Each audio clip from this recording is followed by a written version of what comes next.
backed by gold, needed now more than ever. Well, joining us exclusively is Texas Republican Congressman and presidential candidate Ron Paul. Congressman Paul, thank you, sir. You know, this thing occurred to me with the craziness. The Federal Reserve announces last week we're going to have 3 more years of zero interest rates on top of the 3 years we've already had. And I say to myself, that is going to destroy the dollar. And then I say to myself, we need a Ron Paul dollar. First of all, can you describe a Ron Paul dollar?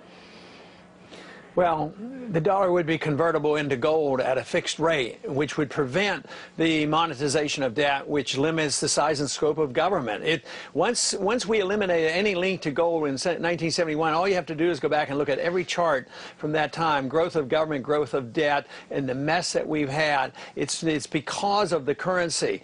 So, no, it has to be linked. It was linked, and that's what the founders wanted. That's what's in the Constitution. And this whole idea that Federal Reserve can create money out of thin air and destroys the savings of people. Why should they save money? And it just distorts the entire market. It's price fixing at its worst. They price fix every transaction because the money is 1/2 of every transaction. And then they wonder why it doesn't work.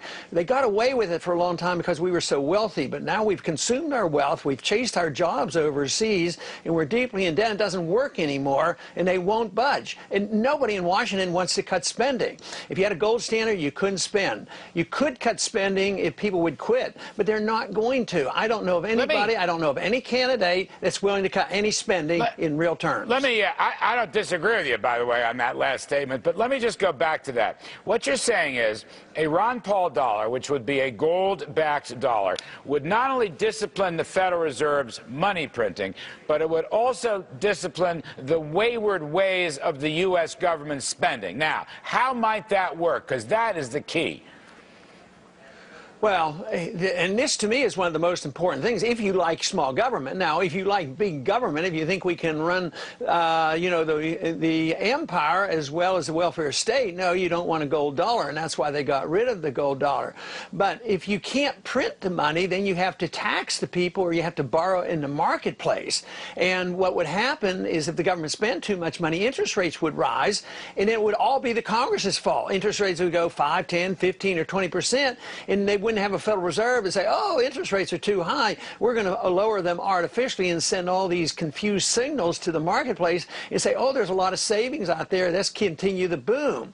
So no, the market would be stopped. Also, the balance of payments would be solved. If gold left the country, you know, once the gold left the country, then there would have to be, you'd have to quit spending money. You're running out of money. You'd have to lower your prices, be more competitive, and get that gold to come back. So the distortion on international markets, as well as the excessive spending here at home, would all be solved with a gold standard. I'm just asking you these questions because I don't think you get enough time in these debates to really walk through the significance of the Ron Paul gold-backed dollar. That's why I think it's important for you to articulate this stuff. So what you're saying is, Congressman, rates would shoot up, and that would damage the economy right away, and that we wouldn't live on borrowed time. We wouldn't be able to have the Fed manipulate interest rates, and we would therefore pay the piper right away. In other words, the discipline would be fast acting. Is that fair?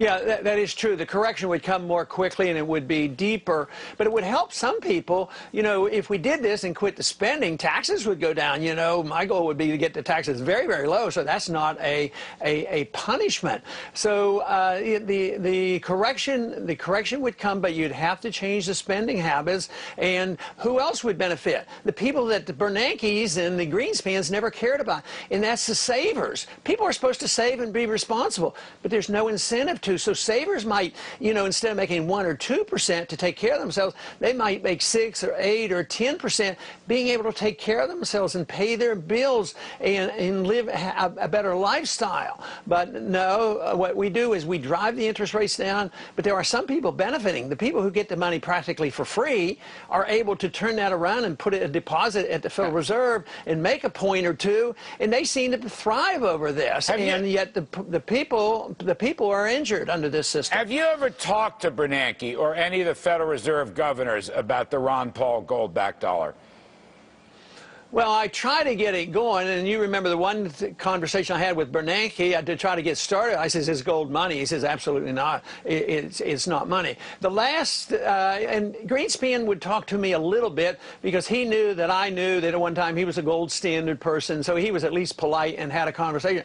But the last one that had a serious conversation with me on monetary policy was Paul Volcker. And we didn't agree, but he seemed to be more interested in the ideas and would invite me over for breakfast and have a real discussion. He was I the appreciate last, that. He was the last of the gold guys. Volcker really was the last of the gold guys, at least in terms of the Treasury and the central bank. Congressman Paul, you're going to continue your campaign, I gather, and I want to ask you, Right. do you still want to give the speech at the National Convention? Do you still want to stand up and give a Ron Paul speech at the Republican National Convention in Tampa?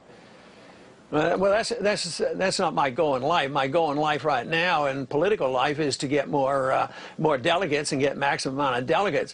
But to think that my whole target is what do I have to do to give a speech? Believe me, that's not real high on the agenda. But just in the last few moments, you would do it. You would do it if asked, would you not?